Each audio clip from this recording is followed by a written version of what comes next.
Okay, I'm gonna record it on this computer. Okay, yep, it will be. Okay, thank you. So after this, should she go somewhere? Or is there like a website she should go on, or? I'll send out sort of like a meeting recap. Okay, I appreciate With, should have a link on it. I haven't posted them before. I think Megan usually does it, but I don't think she's in town for a couple days, so I'll get it back out there. I appreciate it. Thank you. I actually have a video of this one that might be better than this class because I taught it live back in February in one of our offices, and it's a little more lively. Let's just say that, you know, the doing it, teaching this way is a little bit less exciting. I'm sure for you guys sitting there, but yeah, it's the best we can do right now. I've still got people loading in here, so I'm just admitting them as we go along. We'll get started in just a couple of minutes. I'll give it 5 minutes for them to get on, and I'm writing everybody's name down so that I have a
Lexi, we got an Amazon package.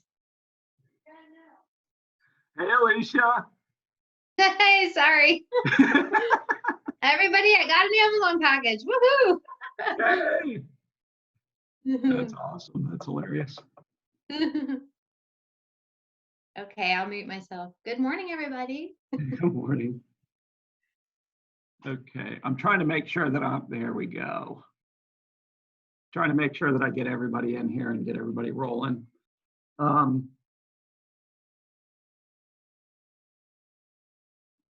got a couple people popping in, so I'm just going to give it just like 1 more minute, and then we're going to get rolling. I popped in. Don't wait for me. That'd be the last thing I'd do, Mark. There you go. Thomas Hodges, good to see you, sir. Just like on the book. Hey everyone, my name's Thomas. Hey Thomas, how are you? Yay.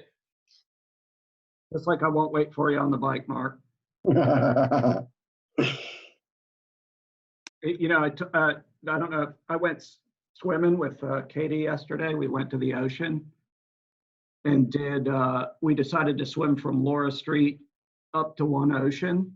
hmm And we made the mistake, one, of going against the tide a little bit. So insanely hard work.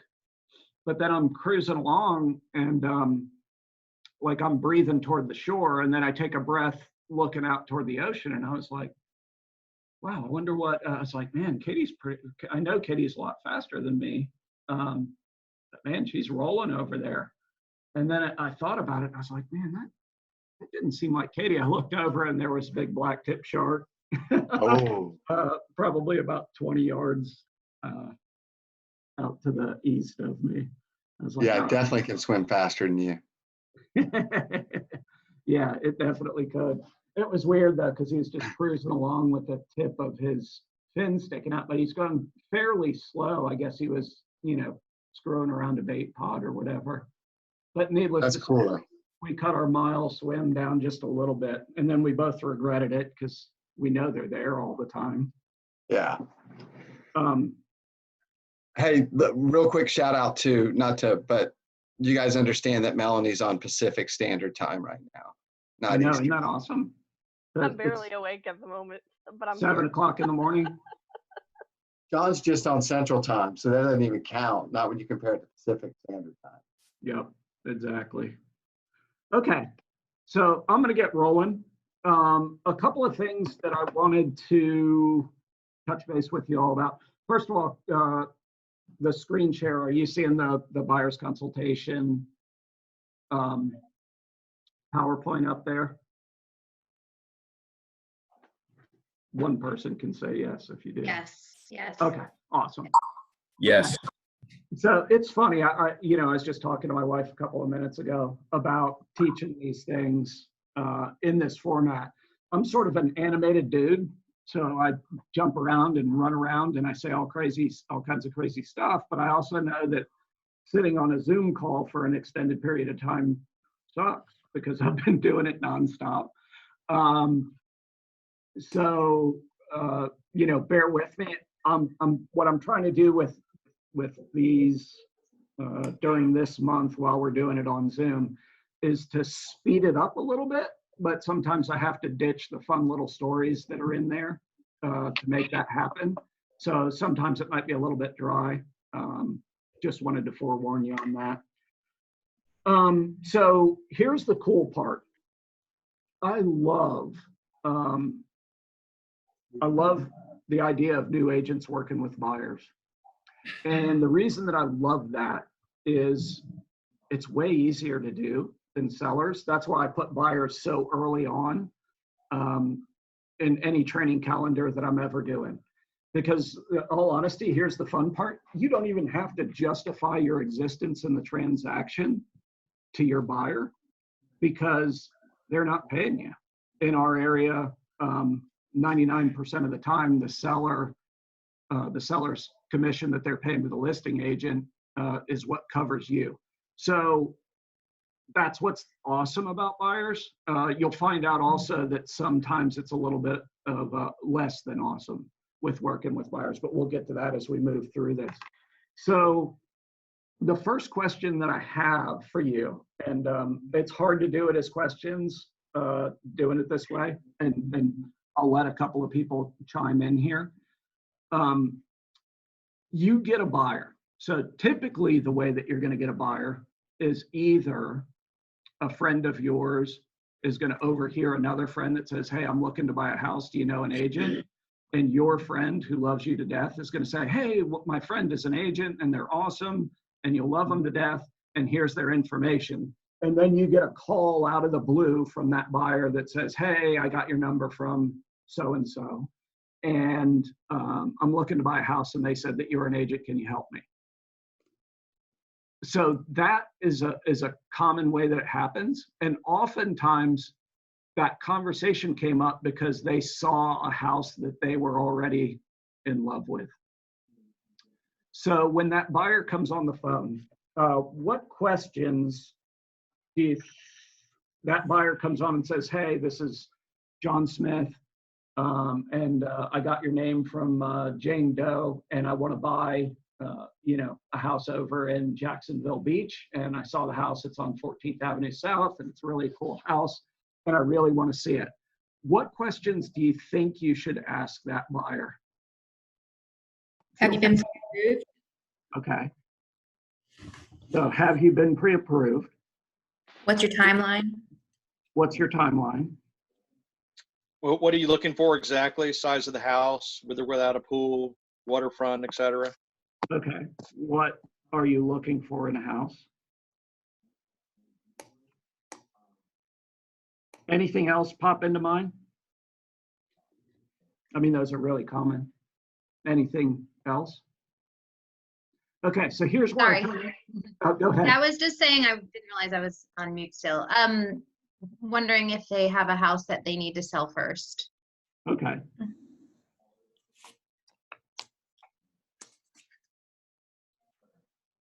Okay. Anything else? Anybody want to chime in? Before I take on my normal obnoxious attitude and say, in my opinion, you're all wrong. Do you have the time to get together for a consultation? I'm thinking maybe good since that's the topic for today. Okay. I'm still cheating. So here's how it actually works in the real world. Generally speaking, they went and found that house on Zillow. They brought it up to their friend, and their friend says, my friend's an agent, and they can help you, they can show it to you. So I get that we are typically taught these questions, and that's common. But here's what I'm going to do that's a little bit different. I'm going to encourage you not to ask any of those questions and ask a different question. When do you want to see it? So the reason that I say that is they called you to see the house. If you ask these questions, have you been pre-approved? What's your timeline? What are you looking for in a house? Do you need to sell? Do you have time to get together for a consultation? Who do those questions benefit? Us. Yeah. Agent. Yep. So the agent quickly realizes Worksheet. Let me just that they're looking to ask questions that agent or that buyer quickly realizes that I think that's Dilworth yapping. Let's see. How's your morning? Let me send him a text real quick. Who all's up there? Here, this is going to be fun, by the way. You I'm guys in the have process fun. of sending him a text. Why don't you grab lunch on the Mute company? yourself. Really? Go out? Well, Dummy. it's so pretty out too. I mean, God. All right. If the mute yourself dummy doesn't Okay, I work, see pivot playbook, pivot shift tools. now I'm going to have to pivot, call him.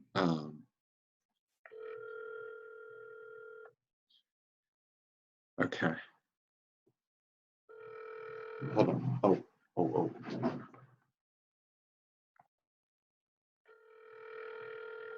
Let's see if I think he did it. My bad. Mute yourself. See you, buddy. Sorry about that, guys. Too many of these things that people sort of fall down that road. Okay, so you're exactly right. All those questions, have you been pre-approved? What's your timeline? All that stuff, that's all about you. And the process isn't about you. The process is about the buyer. On the other hand, you need to protect yourself. So the way that we do that is by doing this next little thing that's going to pop up. Do you see that? The get out of jail free card? Okay, so here's the deal. Most of the time, or many times when you come in touch with a buyer, they're already going to have a house they want to see. So what we do is we call that a get out of jail free card. We don't ask all those typical questions that are all about us. We ask the question that's about them. Hey, when do you want to see the house? Now, what that means is that you've given first. You can meet them at the house, and then you can ask all those important questions. And that's absolutely fair. You gave, now you can ask to receive when it comes to that information. So typically what you'll do is you'll meet them at the house, and I'll just go ahead and tell you 9 times out of 10, they're not buying that first house. But this is an opportunity for you to build a relationship with them and ask all those questions. You know, why did you choose this house exactly? What was it about this house that works for you? And they're going to give you a lot of information. They're going to give you information about location, about the size of the house, the price of the house. All those things sort of come out naturally, and it's a great thing to do those things face to face. I always call it nose to nose, toes to toes, belly to belly, whatever it is.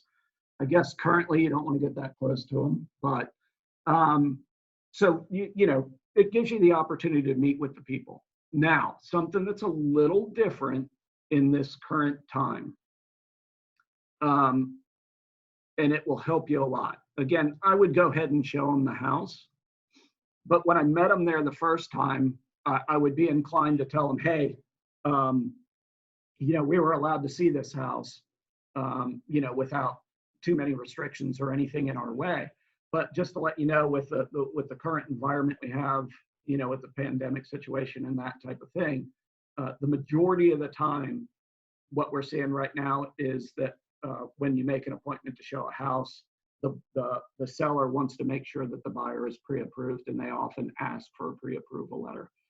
So right now you have a sort of a cool thing to try to get that process going and get them hooked up with a mortgage person.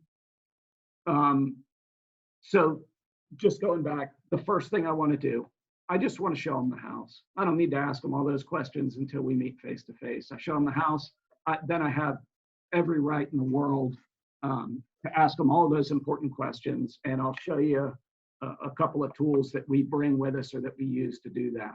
We also take that opportunity to do a little bit of an education with our buyers. So I'm going to show you that today too. So that's what we're working towards. So here's what I want to lay out to you. Big difference between working with and without a buyer's consultation. So I'm going to do a little compare and contrast here, and then I'm going to tell you a story. And it's a story that definitely happens relatively often. So without a buyer's consultation, I'll just tell you that a buyer generally doesn't know what their agent's job is, and the agent may not even know what their job is. So when I say that, what I'm always going back to is that the agent's job is to consult and educate. But many agents think that their job is to open the door and take an order. And we're going to get into what happens when that's your mindset. So without a buyer's consultation or that education process, the buyer sees all agents as being the same. Any agent can open the door and take my order, is the mindset that they come with if you don't help them not have that, at least some buyers. The buyer sees the agent as a necessary evil to unlocking houses. So here's the funny part, and I see this all the time, is that people people will be looking on Zillow or Realtor.com or Trulia or wherever. They'll look for 2, 3, 4 months, and then they see their dream house and they're ready to start. And the first thing that goes through about half of their minds is, crap. Now I got to call an agent to get in and see this house. There's an element of that in our business, that people feel that way. Oh, they're going to be pushy. I'm going to call and ask to see the house, and they're going to ask, have you been pre-approved? What's your timeline? What are you looking for in a house? Do you have a house you need to sell? Is there a time for us to get together? So they're looking at it and going, oh man, now I got to call an agent or I can't get in here. So additionally, without a buyer's consult, the buyer looks at the agent as an order taker. In other words, hey, you showed me the house. It's listed at 300. Now you're going to write up my order, almost like writing up your order at a restaurant. Here's the stuff that I want you to do. And if a buyer is not educated, they're probably not going to choose the right things. So it's your job to help them. Now, because of all those things, the buyer seeing all agents as the same, the buyer seeing the agent as a necessary evil to unlock houses, the buyer looks at the agent as an order taker. What that basically does is puts you in a position where the buyer is probably not going to be terribly loyal to you. So here's the story that I always tell people when I explain this. And the story is this.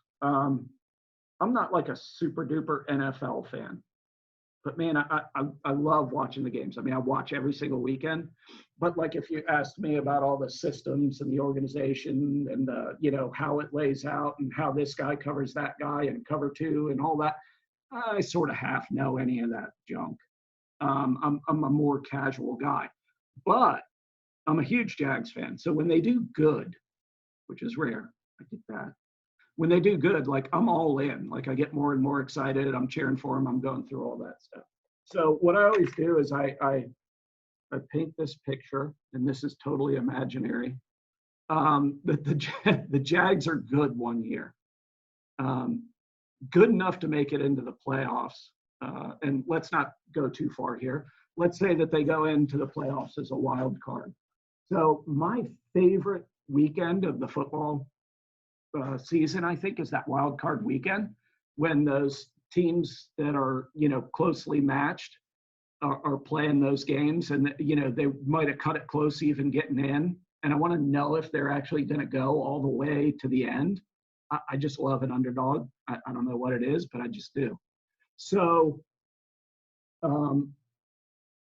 here's what happens. That first weekend, when they have the wild card, they usually have 2 games on Saturday and 2 games on Sunday. So here's what happens. You have a buyer, and they've looked at 2 or 3 houses with you, but you haven't done any kind of education, no sort of buyer's consultation. And they contact you on Friday and say, hey, I want to see these 3 houses on Saturday. And you look at the football schedule and you go, okay, it's Saturday, it's wild card weekend. That means the games are going to start at 3. They're going to end up at about 11 at night. What I'll try to do is I'll show these people some houses on Saturday morning. And you say, hey, how about if we get together Saturday morning, we'll look at all 3 houses. And they come back and say, nope, my kid's got a soccer game and we can't look until 4 o'clock. So let's just say in my instance, of course, that's going to be the Jags are going to be playing their wild card game at 4 o'clock. And I have buyers that want to go see houses. So I'm in a spot. Either I can skip the game and show the houses, or I can skip showing the houses and maybe upset the buyer. So what do? I go, hey, yeah, absolutely. We'll go see them. So we go see 3 of the houses. I missed the first half of the game. Through 3 quarters, the game is decided. By the time I get home, the Jags are going to go on, and then they're going to go on to the next level of the playoffs. So now I missed that game, and I'm a little bit cranky. And that night, at about 8 o'clock, I get a text that says, hey, we found these 2 other houses, and we want to see them tomorrow, and it's Sunday. I'm a big Eagles fan. So the Eagles are playing at 1 o'clock on Sunday. So I'm like, okay, well, how about if we get together Sunday morning, we'll go look at those couple of houses. And in my mind, I'm like, hey, now I'm going to get to see the Eagles. I get back. Nope, we got a church then brunch, so we're not available till 2 o'clock. So now I get to watch the first hour of the Eagles game and miss the whole rest of the game showing houses. So I got a little bit of a headache going on here. I'm a little upset, but you know, both of my teams have gone on. So the following weekend, the schedule runs exactly the same way. And exactly the same thing happens. I miss better part of my Jags game. I missed the better part of my Eagles game. So I'm cranky. I've missed them over and over again with these people, and they can't seem to make a decision. And they're asking for all kinds of weird stuff. Like 1 minute they're looking at a 1,200 square foot house that's a 3-bedroom, 1 bath at the beach, and the next minute they're looking at a 3,000 square foot house that's 5 bedrooms, 3 baths on the other side of the intercoastal. They're just sort of all over the place. Therefore, I'm showing them properties left and right. So now we've gone through those 2 weeks.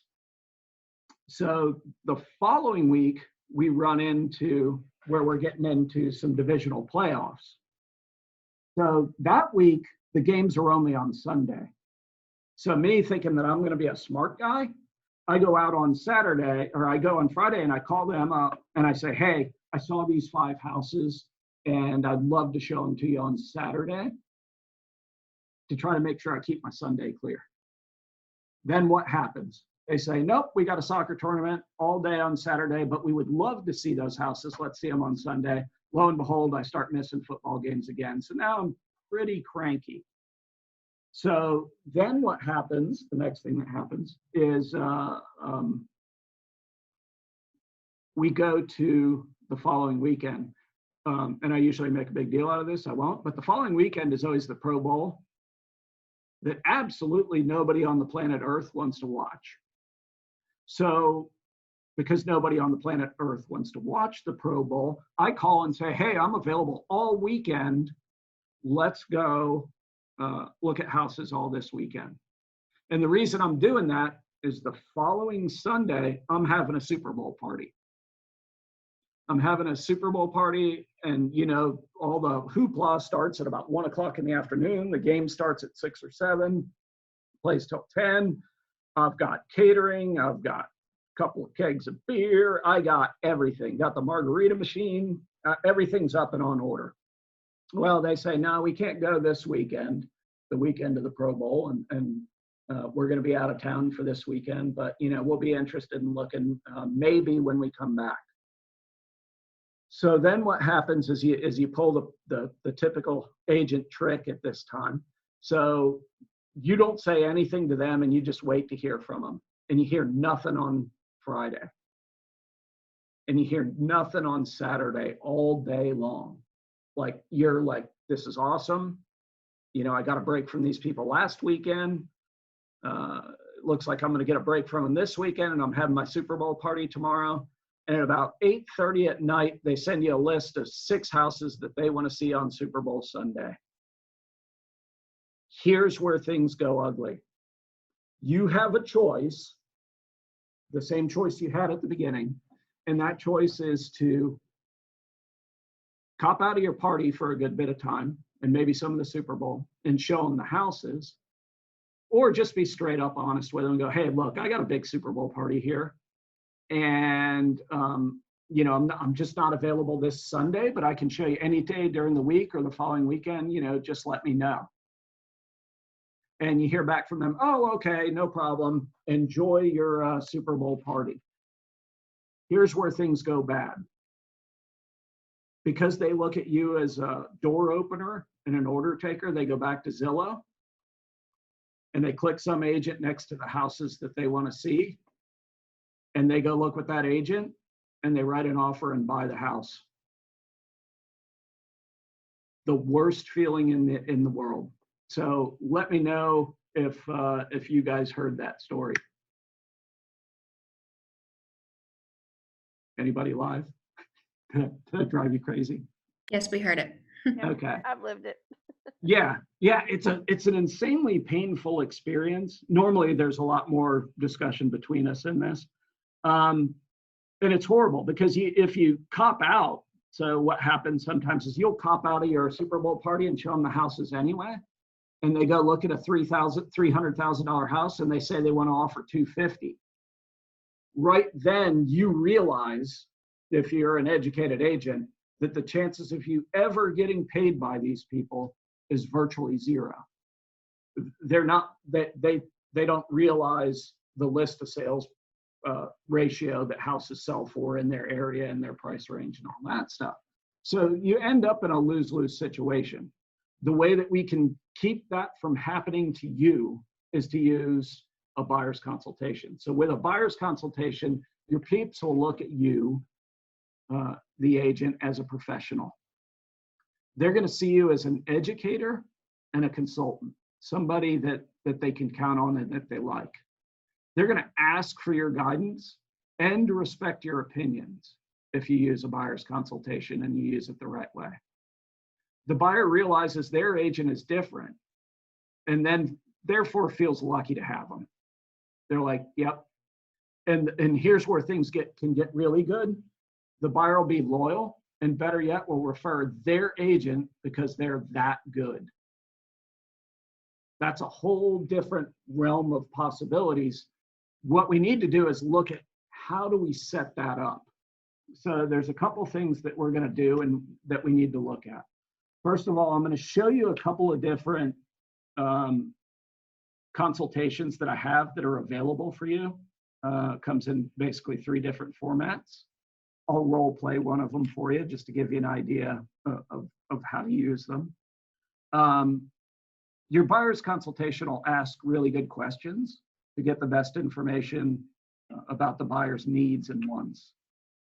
It'll proactively put to rest some of the common issues that arise during the home buying process.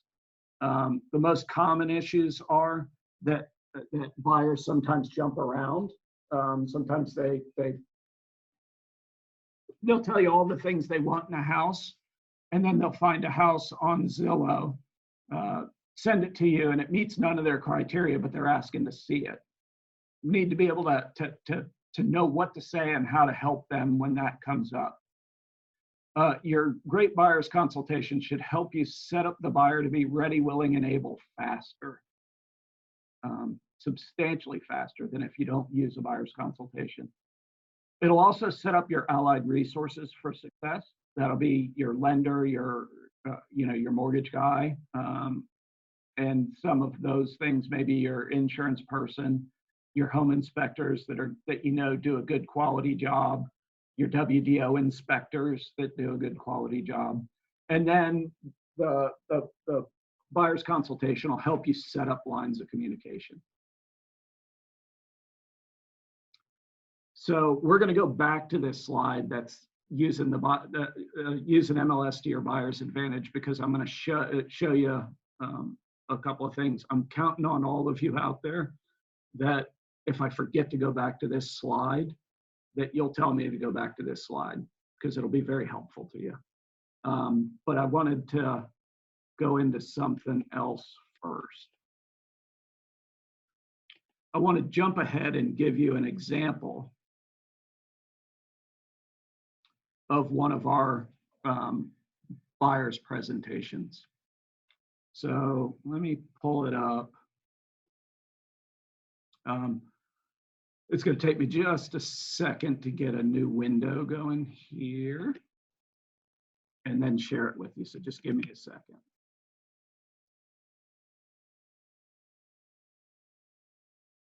Okay, I'm going to share this one.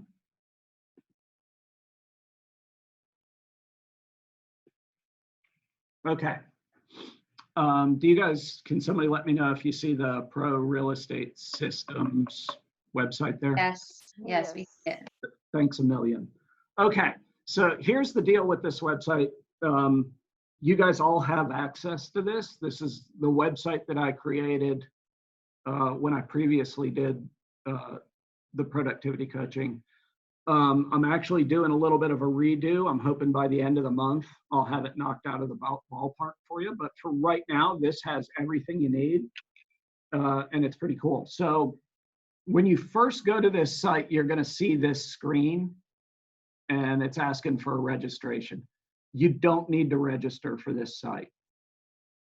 You don't need to register. But when you click on a button, for example, the Agent Toolbox button, so mine let me in. it will likely ask you for a password. That password is 9697. So just wanted to let you know you have access to this, and it's all yours. For those of you who were on the call on Monday, you already know that because I gave you a little example of the listing presentation.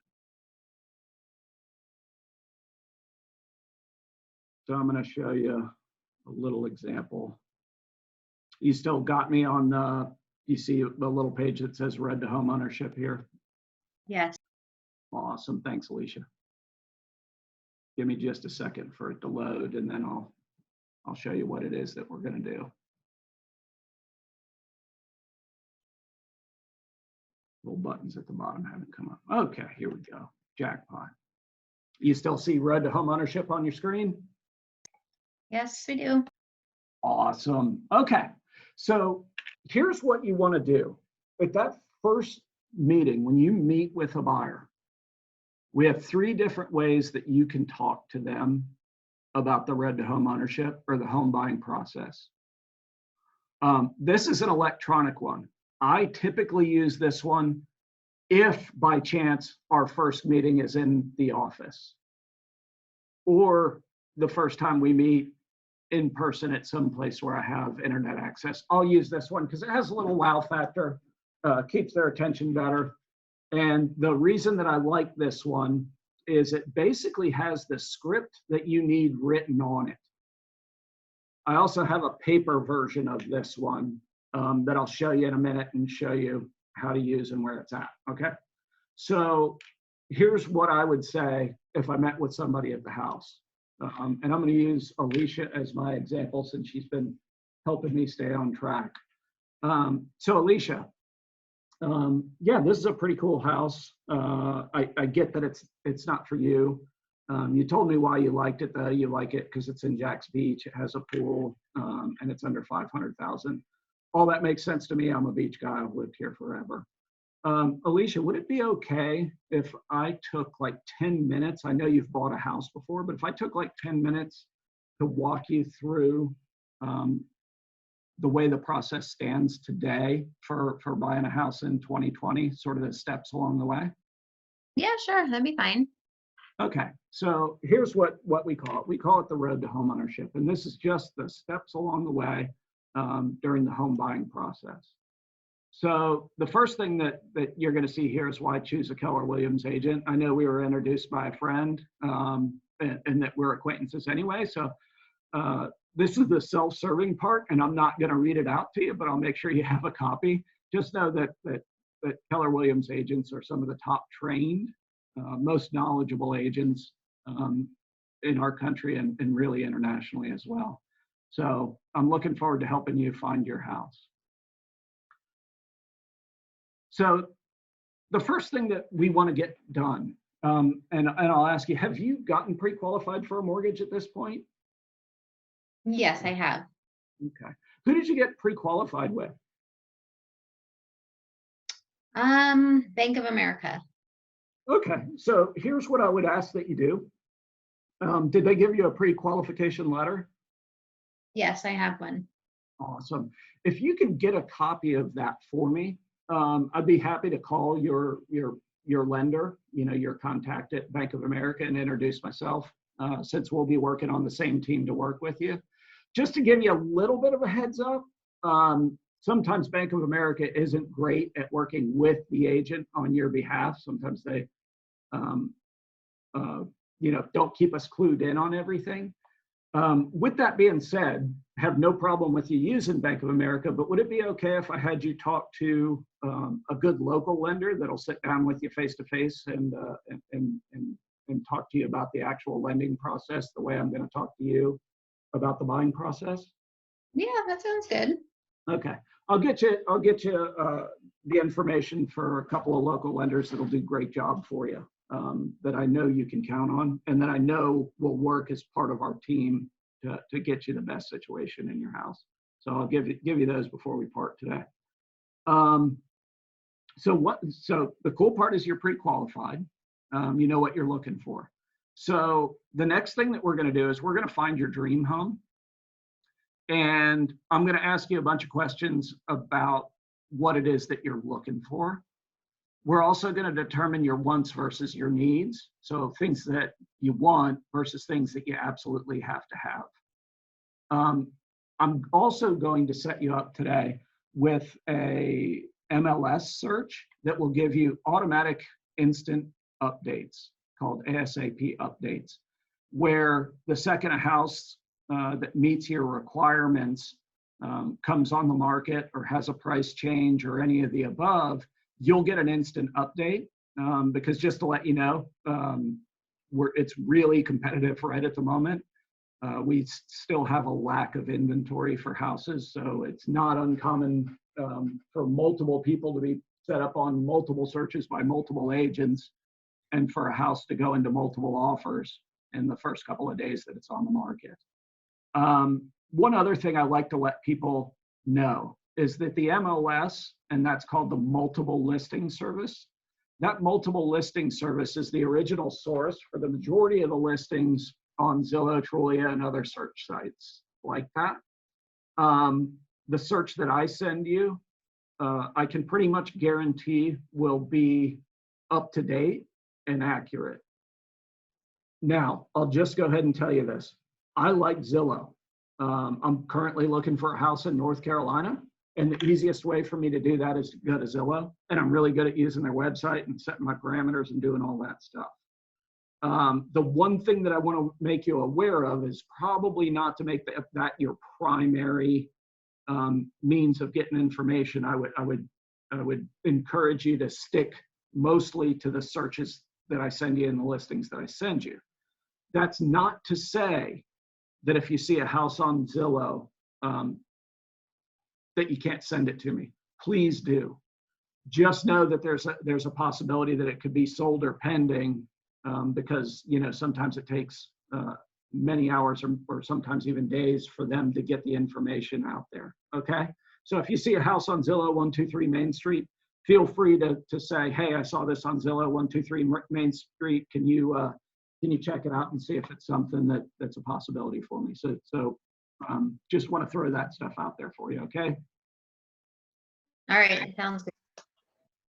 Okay, so once we find your dream house, we're going to negotiate a contract. Just to let you know, our Northeast Florida Association of Realtors contract, it's a 10-page contract, has over 50 negotiable items in that contract. And I can tell you that we know that contract at Keller Williams pretty much better than anybody out there because we do a lot of training on it. Now, typically, we're not negotiating 50 items here. Most of the time, you're negotiating anywhere from 1 or 2 or 3, maybe up to 6 or 7 items on any individual contract when you're trying to get it under contract. The first one, first thing that I have written up here is the binder. That's also known as good faith money. What that binder does, and also I really prefer good faith money, but you'll hear it called binder here quite often, is that's your skin in the game. And that means you're going to act in good faith with the contract. So a typical number for a binder, if you're buying a $300,000 house, would be like $3,000.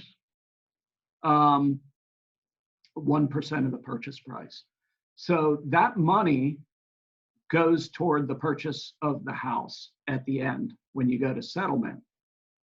During the time that we're under contract, as long as we work in good faith and stay within all the parameters of the contract, that money is safe and can be returned to you. But if we don't act in good faith or follow the terms of the contract, that binder can also be lost as a penalty. I'll just let you know, our team has never lost a binder. Doesn't mean that there couldn't be a first time, but I just want to let you know that. So typical things that you'll negotiate other than that binder is the purchase price, the time frames. So that's, how long for mortgage approval, how long to get insurance, how long to get inspections done. Those type things are all time frames. And we use a contract to close checklist to make sure that we keep your good faith money safe and that we stay within the parameters of those timeframes. There's also possession. You know, are you going to take possession of the house on the day of closing? Are you going to move in early? Or are you going to move in a few days after closing? Sometimes that comes up as part of negotiations. Also, closing costs. And we'll talk about that and talk to your lender to find out if you need or want closing costs based on your individual circumstances. And we'll explain those to you a little bit more. So the next thing that you're going to do when we get your house under contract, we typically give you about a 5-day period of time to make loan application and to pay for your loan origination fee, or usually we call it the lender's appraisal. So when you decide the lender that you're going to go with, they're going to ask you for a check of most likely $500, give or take a little bit. They use that to pay for the appraisal on the property. So I'll give you this list at the end. This is a list provided by the lender that I typically use of the things that you're going to need when you go ahead and of the things that you're going to need when it's time for you to make that official loan application. Oops, give me a second. Okay. I just let somebody in on this call, so it freaked out for a minute. Okay, so the next thing, and this is a time frame that's going to come up, is that we're going to have 10 days to do home and pest inspections. And oftentimes you'll hear pest inspections called WDO, which stands for wood destroying organisms. So we'll use those things sort of interchangeably, either pest inspection or WDO. So the first thing I always tell people, particularly when they're a first-time home buyer, is no house is perfect. Even when you buy a brand spanking new house, if you get a home inspection done on it, there's going to be a list of items at least to keep an eye on, or that actually need to be repaired or replaced right at that moment. Even on new houses, we see it all the time. When we go look at houses, I'm going to supply you with a basic home condition checklist, just so we're paying attention and we can keep the houses separate in our mind. I'm going to supply you with a couple of cards from some ASHI. That's the people that the Association of Home Inspectors, certified inspectors. I'm going to supply you with a couple of cards for them. And what they're going to do is they're going to check the house out and look at the major structures of the house. So they're going to check the roof, the electricity, they're going to check the plumbing, they're going to check the foundation, they're going to check the AC. AC is very important in Florida. They're going to go through all those things and they're going to give you a report. Now, home inspectors are generalists. So what they typically do, or what a good home inspector will do, is if they find something that's anything of real substance, they'll ask for the ability to have it or recommend that it's reviewed by a specialist. For example, if a home inspector says, hey, this roof's 12 years old and it's missing 2 shingles, you might want to have a roofer come and take a look at it. We can absolutely positively make that happen. At the same time, the same 10-day period when we have to do this home inspection, we're also going to do a WDO inspection, or that pest inspection. So in Florida, we have all kinds of creepy crawlies. We have termites, we have wood-boring beetles, we have drywood termites, we have subterranean termites. But the most common item that we find is wood-decaying fungi. So when wood gets wet, it grows a fungus that eats the wood and it makes the wood soft. So what we're going to do is have an inspector come out and look at all those items, look for the creepy crawlies, and look for the wood decaying fungi. Our goal is to limit any potential surprises with the house. We want to get it checked out. It's a good sized investment for you, and we want to make sure that the house is in a condition that you're comfortable with. So the next thing we'll do when we get that report back, and again, I always tell people this, and I'll reiterate it to you over and over again, that no house is perfect. You're always going to get a big laundry list of items. As long as there's not a whole lot of items or a whole lot of serious items, it's not at all uncommon in our area for people to buy the house in its as-is condition, the condition that it's currently in. But contrary to that, sometimes it makes sense to ask a seller for a repair or a concession. So when I say concession, we're basically asking a seller for money. And there are some cases where we may want to ask the seller for money. There are some cases where we may want to ask them for a repair. I'm going to give you a couple of examples of that. So let's say that the home inspector says, hey, there's a problem with the flat roof on the back of the house over the sunroom. It's really old. It doesn't look like it's in good shape and it needs to be replaced. So there's a couple different ways that we can handle that. We can go to the seller. Well, number one, you can buy it as is and not ask for anything. Number two, you could ask for the seller to repair it. I'm usually not a huge fan of asking a seller to repair things because you're going to be wanting it done a certain way. And that way is likely different than the way the seller wants to do it. The seller is going to want to make the repair as inexpensive as possible. You're going to want to make the repair correct as possible. And those two things are sometimes at odds. In cases like that, oftentimes what we do is ask for a seller concession, and we'll ask for them to put money. Ooh, are you guys able to hear me? We just lost you for a minute, but we can hear you again.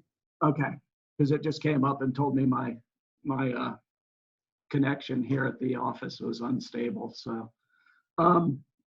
okay.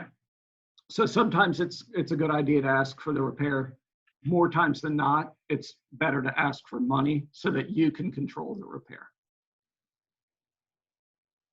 Another thing that you'll need to do is purchase hazard insurance. Generally, you want to find out how much that's going to cost during the first 10 days when you're doing inspections, just to make sure that the house can be insured and that the money is not too much, that it's not really expensive insurance due to oftentimes it's flood insurance, but sometimes, older houses have higher insurance costs, and we want to know that as early in the process as possible. So coming down toward the end, when we're getting close to closing, you're going to get loan approval. The first thing that you're going to get is conditional approval, and this is the funniest thing in the world. The mortgage person will call you up and go, hey, you're approved, and then they're going to ask for a whole bunch of paperwork. They're going to ask, can I get a new updated bank statement? Can I get an updated check stub?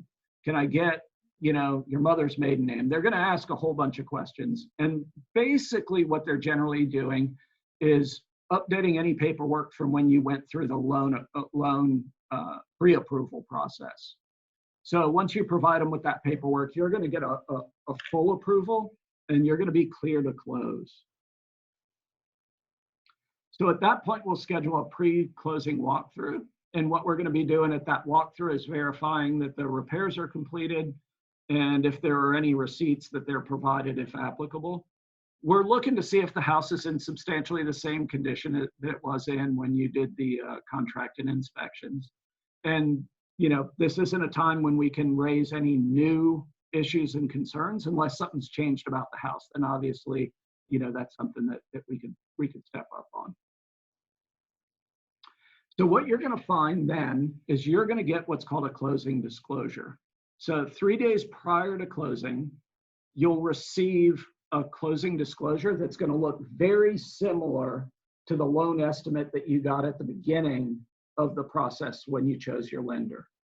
And that closing disclosure will have all the costs that you're paying, as well as the bottom line number that you're on the hook for to close on the property. Okay? Okay. So then we're going to schedule a closing. It's going to take approximately an hour, give or take a half an hour. It's important for you to bring 2 forms of ID, one preferably like a driver's license. In these days and times, because so many counter checks or bank draws or bank checks are not real. Generally speaking, the closing attorney wants the cash to close to be wired to them. So we'll make sure that you can get in contact them to get the wiring instructions. And just to let you know, every once in a while, you don't get the keys at closing. The most common time is when it's a bank-owned property. They want to have all the paperwork back with your signatures on it before they release the keys. But that's rare. We don't have a whole lot of foreclosures or bank-owned houses in our current environment. And then you're all done. You've bought the house. So I want to ask you, Alicia, do you have any questions about that? And don't worry, we're going to go over this, a couple times probably during the process. Yeah, my biggest concern is just with the binder money and knowing if I'm going to be able to get that back or not. Yep, absolutely. So what we have is we have a contract to close checklist. Like I said, we're going to put that, when you put that money down or that binder in, we generally put that with the closing attorney or the closing company that's going to do the closing. That money is there simply to make sure that we follow all the rules of the contract that you and I write and sign. And I can tell you, I will drive you crazy to make sure that we follow all those rules to keep that binder 100% safe and that it can be used toward your closing on the day of closing. Okay. All right. Thank you so much. Yeah, that was my biggest concern. Awesome. Thank you. Okay. So people out there in the world, did you have any other questions about any of that? And anybody can ask if you have one. If not, I'll move on. Not at this time. Okay. So here's what I want to show you. I'm going to do a new share for you real quick. I'm not sure if I updated this. Let me take a peek. Yeah, let's do this. Okay. Do you see sort of a funky looking picture with the red to home ownership off in the distance there? Yes. Yes. Okay. So what I did is I pulled down the electronic one that you looked at right there is a little bit of a pain in the butt to use unless you're using it in an office. So what I did is I pulled down those slides as individual slides into a PDF. So you can use them this way as well. I don't know if I've put them on the Road to Home Ownership or not, or I'm sorry, on the Pro Real Estate Systems website, but I'll make sure I do that today if I haven't. Okay. So with this, all you have to do is the same thing. You can just go through the slides like that. And That's honestly, and you can also print them out. The cool thing about this one is, like if you notice, most of the things that I said, you could just read these slides and you've given them all the information they need to know. But it also, makes you into a professional, a source of knowledge. It's real important to do these things with your buyers because they often don't know what they don't know. When you show them the road to home ownership, they all of a sudden understand all the little bits and pieces that they don't know. So that's why I recommend, going through that process. So at that get out of jail free meeting, that first time, you might print these out and bring them with you. So, you're giving them the get out of jail free, you're meeting them there. You can ask all the questions. Have you been, pre-qualified? What's your timeline? Why did you like this house? Do you have a house to sell? And then you can go in and just teach them that stuff right there at the house the first time. That's a really big way to differentiate yourself from other agents and then also to seal your relationship. So my recommendation is that you do that education as early as possible in the process. And if you're doing a get out of jail free where you're meeting them at a house, print it out and bring it with you. That thing will also play on your phone, believe it or not. So if you have one of those big phones that's the size of a TV, you could do the electronic one for them through there. I have another version of this. So this is the road to home. Do you see one that says road to home ownership? It's like a one sheet. Yes. Okay. So you could use this page and just bring this one page with you as well. It goes through the exact same process. The only thing I don't like about this for you guys as much is the script's not written right on there. So if the script's not written right on there, you know, you have to remember all the stuff. Although there's a true benefit to be able to reel all that stuff off that I just reeled off while using this page. You know, it just makes it so that you really know what's going on as well. Okay. Here's a cool thing about this. Now I know this one is on the Pro Real Estate Systems website on the downloads page. And it'll say this name up in the top left corner, generic buyer's package. Here's the cool part about this one. It has some additional resources that you could use. It has a discussion of the 5 basic property types or transactions that you would run into. So like a typical seller owned is almost what all of them are now. All transactions are now, where you have a home seller and a home buyer, and they basically negotiate out to try to buy a house, but it gives all the parameters for that. New construction, advantages and disadvantages to that. Short sales, advantages, disadvantages to that. Bank-owned foreclosures, or you'll hear them called REO, which means real estate owned. Advantages and disadvantages to buying those. And then for sale by owners, advantages and disadvantages to those.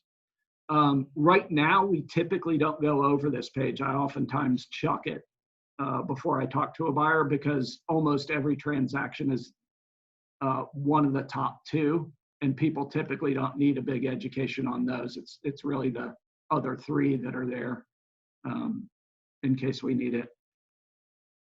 But what I would like to show you is you have this. So if you wanted to bring the road to home ownership slides and you wanted to bring this spec sheet just to remember what you talked to your people about, it's very helpful. So you'd ask them their name, their mailing address, their contact info, email address. How do they like to communicate? Some people love text, some people love email, some people love, you know, an actual phone call where you have to talk to them on the phone. I know nobody likes those these days, but you're going to have customers that would prefer it. It'll remind you to ask them if they've spoken to a mortgage pro. You can get that mortgage pro's contact info. Important thing here, any other decision makers. So what you've got to be careful about doing is showing houses to a husband without a wife or a wife without a husband. If you want both people to be looking at the house, if humanly possible, at a minimum, you want to know what their strategy is. So like if they just got relocated for the husband's job and the wife is going to head up looking at the houses, you're going to show her a whole bunch of houses. But at some point you want that husband in because you don't want her to look at a bunch of houses and then find out that his parameters were different. The one where this really comes up is when it's a first-time home buyer and they have family giving them money. Sometimes the family gives them money and leaves them on their own to make a decision. And then sometimes you show the person, 15 houses, they make a decision, and then the mom and dad step in, not knowing anything about the road to home ownership, not knowing anything about all the other houses you looked at, and they thumbs down the house that you've shown. So you want to try to make sure that you know how involved somebody is if they're helping a first-time home buyer, for example. I usually look to get their contact info. So some other things, location, that's always with real estate, location, location, location. You want to pin the people down to where they want to be. Type of property, are they okay with a condo? Do they want a single family house? Are they okay with a townhome? What is it that they're looking for? You want to know their price range. You want to know if they want a fixer-upper or a newer house. You want to know if they're okay being in a planned community, like that has an HOA. Sometimes you'll ask if it matters if it's one story or multiple stories.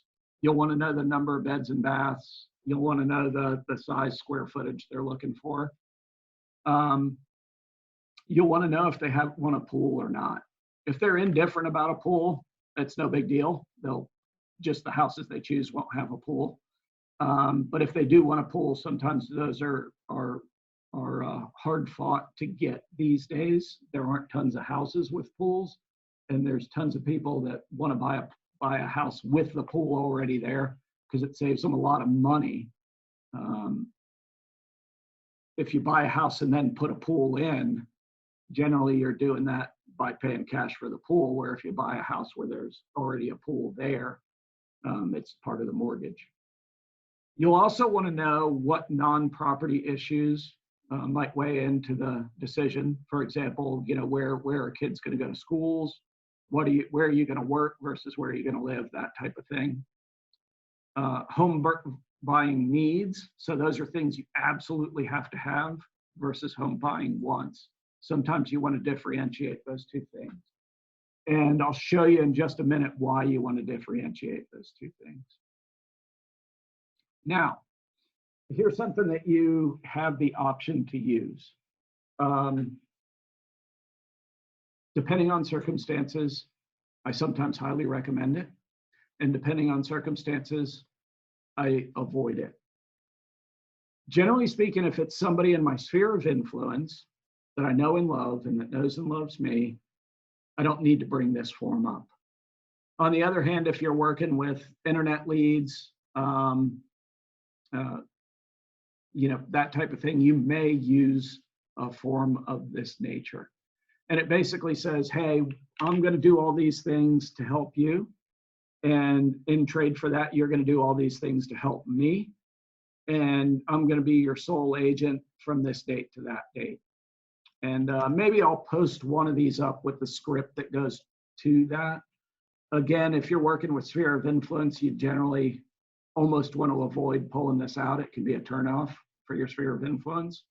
But I'll get more into that sheet. Maybe I'll put a little video out with a script to it just to show you. So does anybody have any questions over all the baloney that I just hit you with a couple of minutes ago, over the last couple of minutes? We're good? Okay. Is Zoom currently working appropriately? Is it working okay? Yes. Yes. Okay. Thanks, guys. Okay. I just like to check in periodically because it seems like the smart thing to do occasionally with Zoom. So I'm going to close a couple things out. Let me see here. I might save that for later. Whoops. Screen sharing has stopped as the shared window is closed. Okay, that's fine. Let's go back to share. Back to share this. Okay. So I'm happy I didn't go away from this sheet. This is using MLS to your buyer's advantage. What I want to show you something that's really important for you to do here. I'm going to open up. Oh, I already have it open. Move this out of my way so I can actually get to it. Okay. Let me share this with you. Whoa, what are you doing?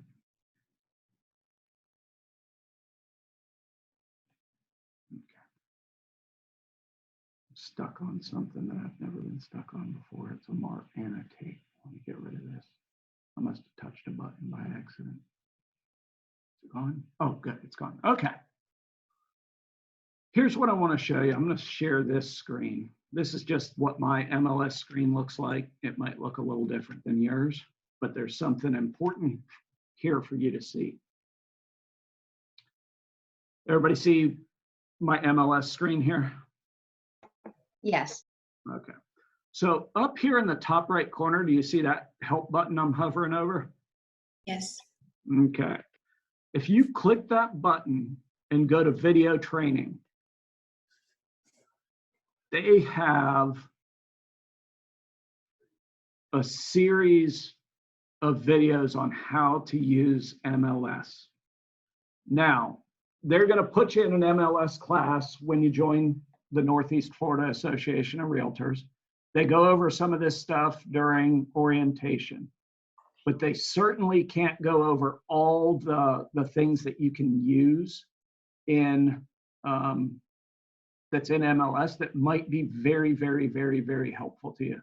My recommendation is that you turn, and maybe I'll just write it out, turn this list of videos into to-dos. Watch 1 or 2 of these videos a day, depending on the length of time, and you'll really know how to use MLS. And that can be very advantageous to you and your buyers moving forward in your business. They also have the little short tips. They haven't put those up recently. And then a couple of recorded trainings. But really, if you just go to all videos and use those, I'd treat it like a checklist and go through those. Okay. Important that you know how to use it. So what you want to do is you want to take your buyer's spec sheet and put all their information into a search in the MLS. And then one of those videos is going to show you how to set up a portal or ASAP updates. I may have a video I can post of me doing that. I'll look and see. Review the active listings, that are currently available.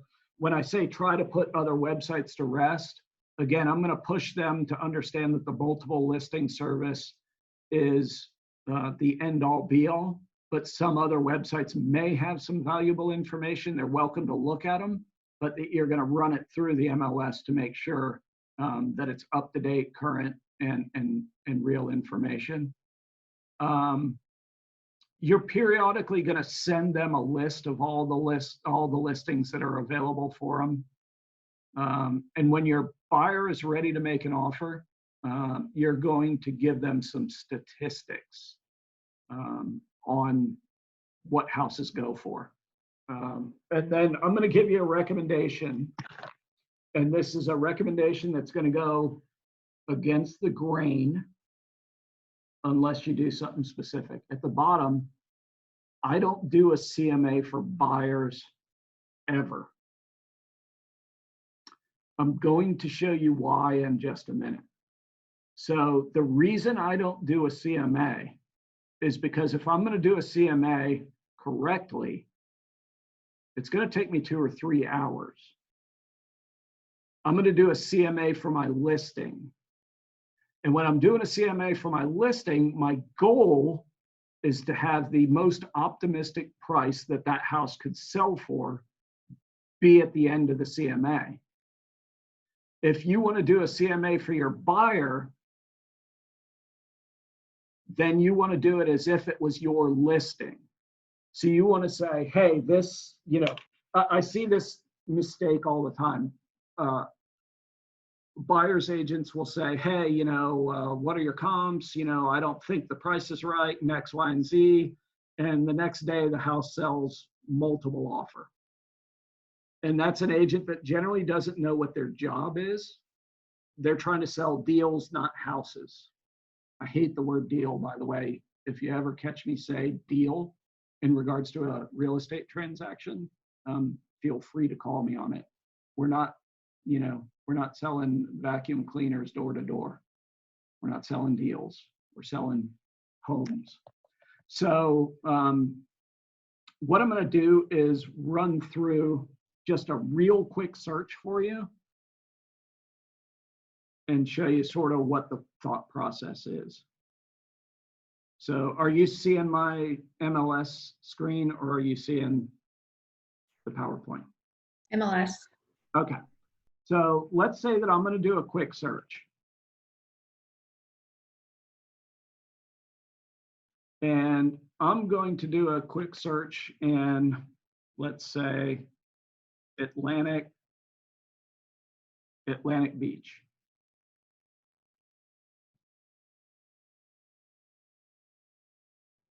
So I have a person who wants to buy a house in Atlantic Beach.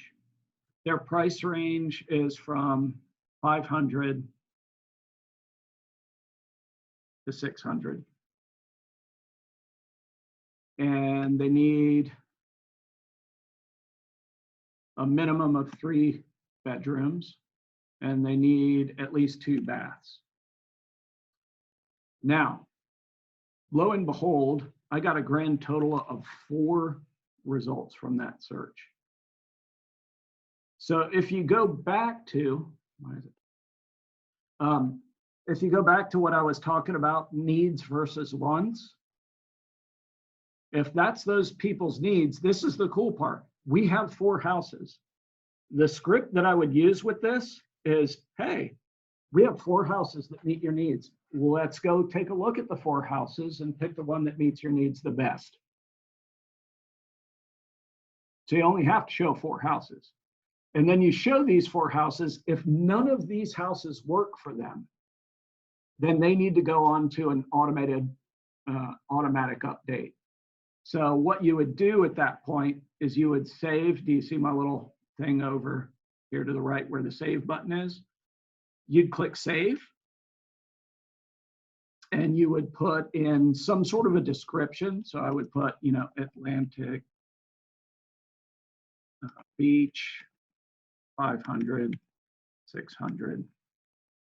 And then we want to associate that with a contact. So we might create a new contact. I'm going to put in Mark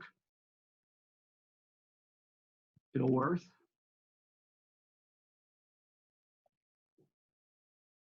And I'm going to put in his email. I don't know if this is it, but I'm going to do it anyway. At kw.com. So I'm going to put in his display name, his contact, and then I'm going to save and add a subscription. So I have my contact Mark in there. I have my explanation up here. I have my send me, you know, notifications and send me copies of everything. And then on this schedule, I have the choice of weekly, monthly, or ASAP. If Mark is hot and heavy and very few houses are available on the market in his price range, in his area, we want to use ASAP updates.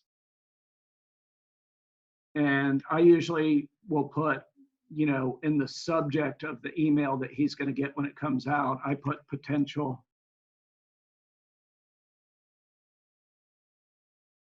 house for you. Let me see, somebody might be asking to come in. Ooh, admit. I don't know who that is, but I'm going to admit them. And then what you want to do is save that. You may put the parameters in there, and you're going to get the question, what do you want to do? You're going to email all those listings now. So over here, you'll select all 4 listings, and you will go through and type your email to the person, you know, everything we looked at. And then you're going to send it to them. But from this day forward, oops, I hit the wrong button. From this day forward, they're going to get automatic updates. Everybody cool with that little process? I usually go into this way more in depth, but it would be hard and painful to do in the Zoom world right at the moment. Patrick, I have a question about it. Yes. I've been using those, but I'm wondering if, let's say your buyer says, you know what, I'm not seeing anything in this price range, but I'm, you know, able to spend up to $650.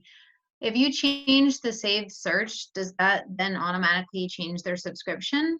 It will. It Okay. will. So you just need to go in there and change the parameters in the search and everything's automated. Okay.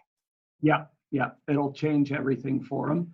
So the reason I'm encouraging you guys to really learn the MLS inside and out as well is my recommendation to you. So what you'll run into is I have somebody set up for these searches right now. Actually, I'll show you an example of it if I can. My sent emails. Oh, let me see, subscriptions. Okay, so I have a buddy who is looking for a house. So he was trying to decide whether he wanted to live. Well, he wants to live at the beach, but his price point's not high enough. They're looking up to $250 at the beach, and what they're seeing is few and far between, and they're not super excited about any of the houses that they've seen. So then they start looking at the other side of the ditch. They start looking over in the intercoastal area, which, you know, there's obviously way more houses to look at. What I do is set up two separate searches, one that says potential beach house and one that says potential intercoastal west house. What'll happen is I'll be able to see what they're looking at most often, and they'll actually be able to see how many houses at the beach actually meet their requirements versus how many houses in the intercoastal meet the requirements. So it helps sometimes if they're looking at two disparate houses to set up individual searches for each of those. So I would just throw that out there as a tip. Okay, I'm going to go back to sharing.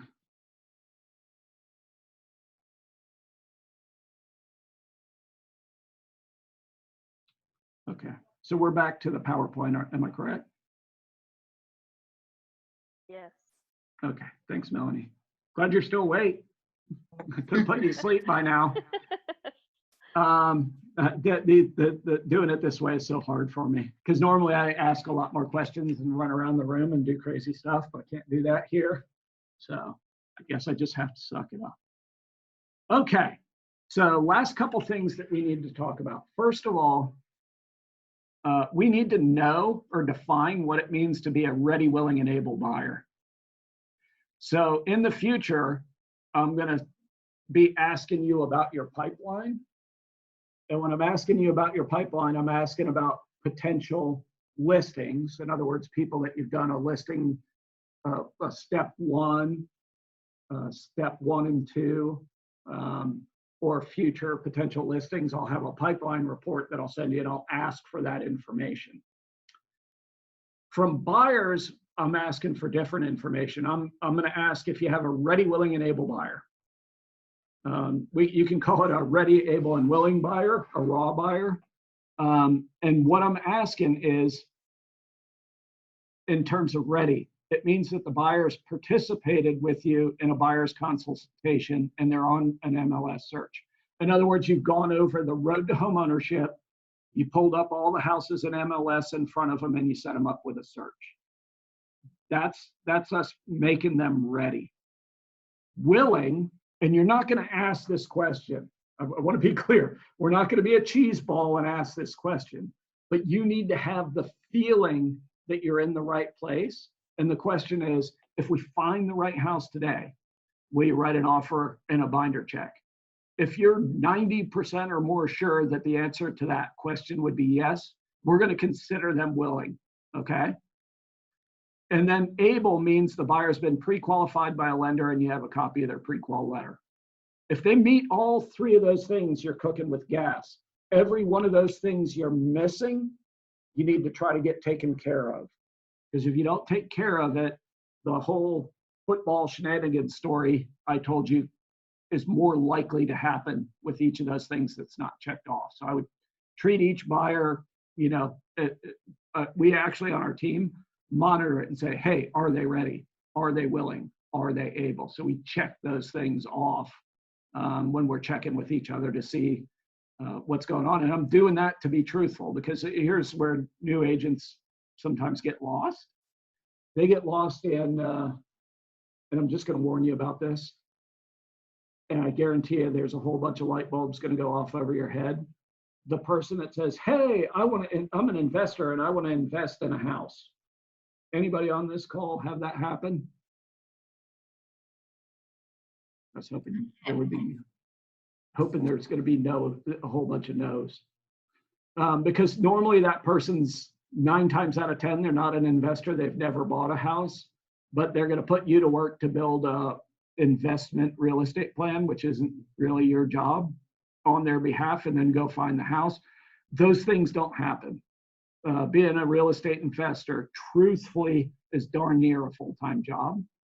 And if you're going to work with an investor, you need to know that they know or have done it before, or that they have an actual plan that they're working from, that the plan isn't for you to find them something to make a whole bunch of money. If that's their business plan, you don't want to be involved in that.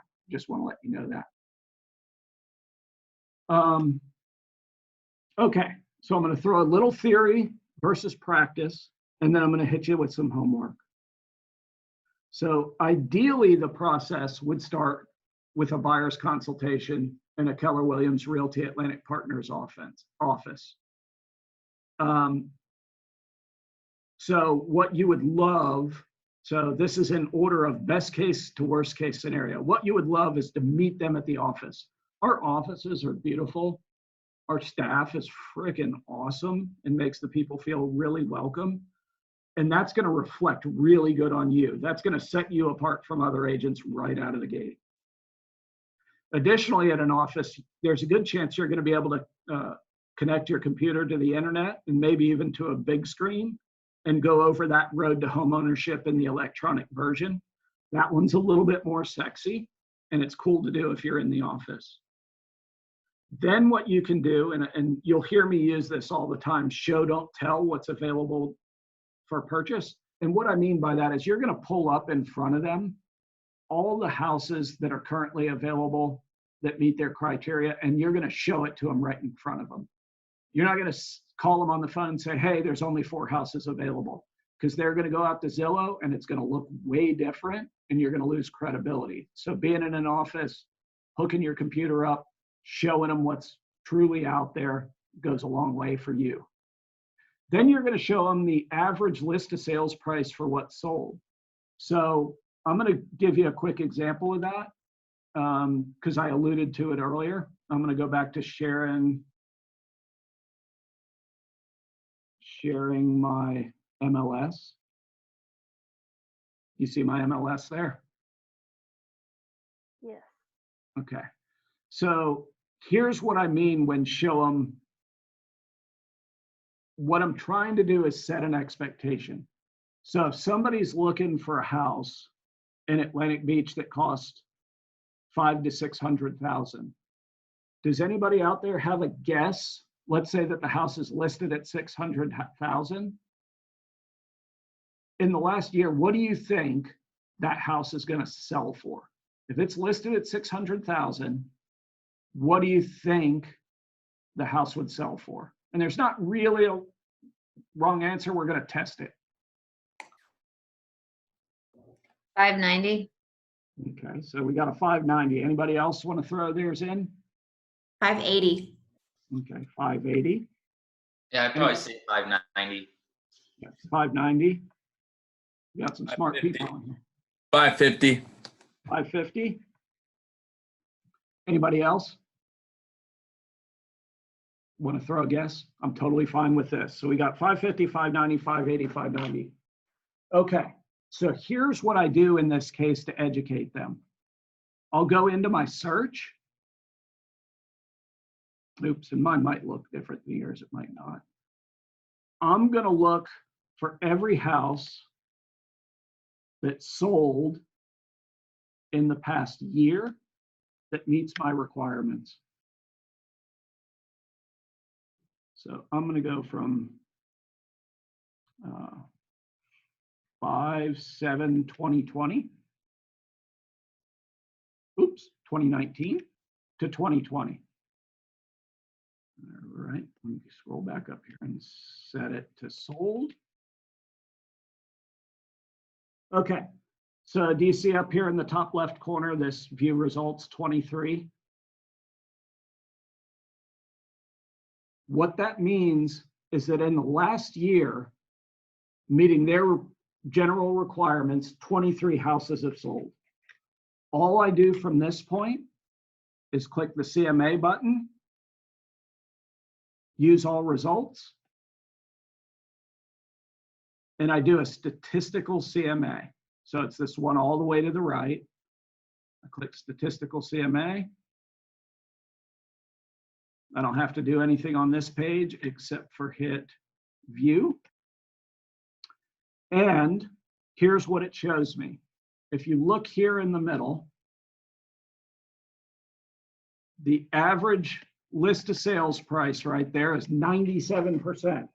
So if a house is $600,000, going to be about 1,800 or 18,000 off of that, which means that our sales price would be what? 582? Yes. You see how that works? And Yeah. the lowest list to sales price was 92%. So if I take 600 and multiply that by 92, what do I get? Let's see what it is. That's 552. So here's what I would be careful of. Now that I have those averages, if I take that list of houses and I put them in order from highest to lowest price, you need to show this to your person. And here's how it looks. So, and I'll show you how to set this up a little bit later. We're going to go through how to set these columns up. See how my columns probably look really different from yours. That's one of the things you'll learn if you checklist all that, all the videos under the help button in MLS. So here's the story with this. This house sold for 601. It was listed at 598. This house sold for 586. It was listed at 590. This one sold at 585. It was 589. This one sold for 570. It was 585. 590, 565. 589, 565. 575, 565. 587, 560. 550, 550. 570, 542, 575, 540, 537, 538, 250. Are you noticing a pattern that every single thing here almost is over 95% of the list price? Your person needs to know that before you go out. And I'm going to pick on you, Sean. Your person needs to know that before you go out and write an offer for 550. Because if you write an offer at 550, I can tell you from experience that you oftentimes are not even in the game. So the person needs to know this information, that if they're looking at a house that's 560, they're probably going to pay a little over 540. Or if they're looking at one that's, if you look in the middle, if it's 558, they're going to pay 543 essentially, or 559, they're going to pay 543. Those numbers are really important, because what you don't want to do is be running around trying to sell a deal. Because I'll tell you that the house that sold at 92% almost certainly wasn't a deal. And the house that sold at 101% almost certainly was a deal. So list to sales price is not indicative of a deal or a no deal. So I just want to make sure you sort of get that thought process out of your head. It doesn't necessarily work that way. So I'm going to go back to the PowerPoint. We're almost done. Thanks for hanging in there, guys. I usually do this in about 2 hours and 15 to 2 hours and 30, and I don't want to do that on a Zoom call to you. So just letting you know. So the first one, the best thing to do is meet them at the office and go through those 3 things. The next best thing to do is meet them at a place with internet access that isn't too loud. Could be a Starbucks or a Panera or something similar. And do essentially the same thing that you would have done the first time. And then thirdly, you meet them at a vacant house. You do the presentation, some sort of a paper version, and take their criteria down on that paper version of a generic buyer's package that I showed you earlier, where it asked about their criteria. So those are the, sort of the best to worst in theory versus practice. Now, here's what I am requesting that you do for homework. You may not be able to see this button. I'm going to make it big so you can. Slideshow, print slide. Everybody see this? Yes. where it says it's got a help button? Yes, Okay. yes. Here's the sort of the cool part about the COVID thing right now is people are very open and okay with doing Zoom type meetings. And there are also a lot of people out there that are sort of bored. So what I would recommend that you do at this point, and I added this morning, is you can do a free Zoom account and set up a meeting, and it's free for up to, each meeting can be up to 40 minutes and up to 3 people. So what I typically have people do is post that little post I have there to the right on their social media. And here's how it reads. Okay, so here's the deal. As most of you know, I'm putting a ton of time and effort into my real estate career. In doing so, I have a new presentation that I need to practice. My question to my Facebook friends is, can you help me by letting me try out my new presentation on you and get your feedback? I'd be forever grateful and might even buy you a cup of coffee or a beer for your time. It's your choice. You could just modify that, to do a 20-minute or 30-minute Zoom meeting with you. Or, if you're comfortable with it, you can meet a friend or a family member somewhere and actually do this thing live. What I want you to do is feel comfortable with the road to homeownership. That's what you're going to do with them. It's invaluable to you. It'll go a long way. Another thing that you might want to do is make sure you Facebook friend the people that are on this Zoom call. I'll put a list, or I think I'm working on a roster. I have a couple little bits and pieces that I need to fix, but I'll put a roster out so you can communicate with each other I have a Facebook group that I want you to look up and join. So if you'll write this down, it's part of your homework.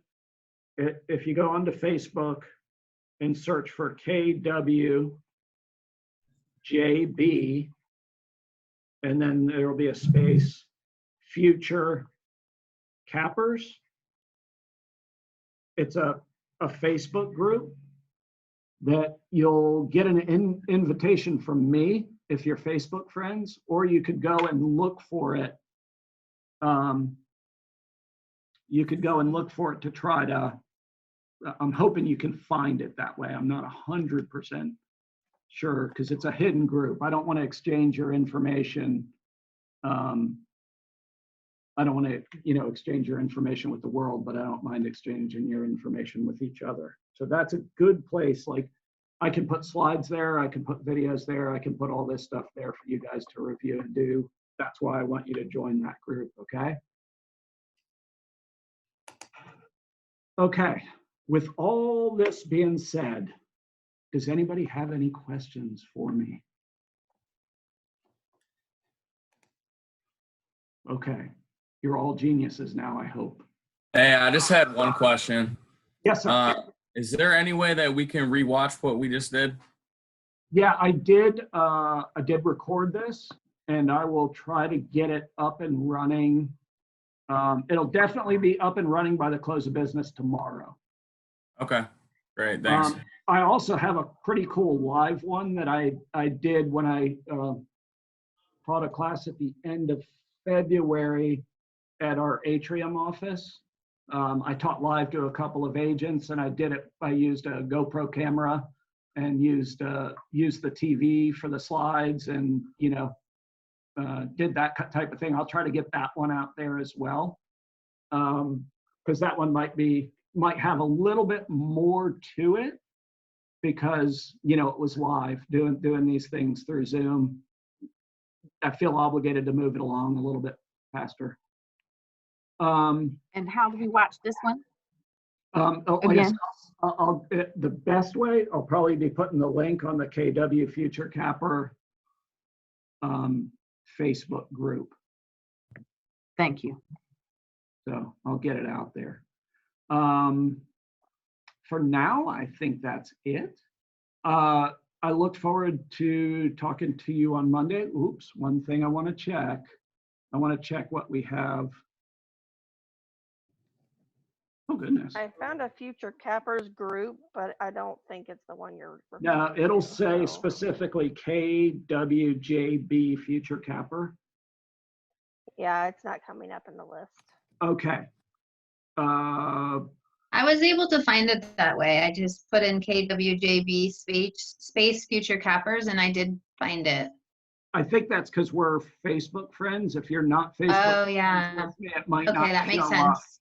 So my recommendation would, so the reason I'm saying I won't have this out till tomorrow afternoon is there's going to be an introductory email that all of you are going to get by the close of business tomorrow that's going to have on it some one-on-one time slots for us to get together.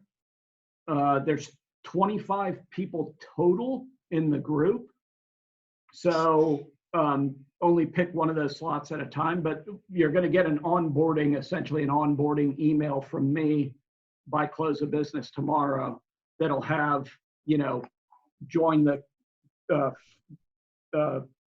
be my Facebook friend, join the Future Cappers group, go to this website. It'll have the Pro Real Estate Systems. It'll have where you can sign up for a one-on-one meeting with me. It'll have a list of things for you. I've been scrambling to try to get that up this week. And I'm determined to get it up by close of business tomorrow. Hopefully that'll give some clarity to everybody, because I know it's a little confusing the way we sort of jumped in. Everybody good? Yes, thank you so much. Yes, thank No you very problem. much. I want to thank Thank you you. guys up. I want to thank you guys up and down for your patience with doing it, you know, Zoom style. I promise it'll be educational and even more fun when we get together, when we're able to do that. So hang in there. It's going to be awesome. Thank you. All right. Thank you. Have a good one, guys. You too. Bye. Thanks. Yeah. Everybody, have a good one. Bye. Bye.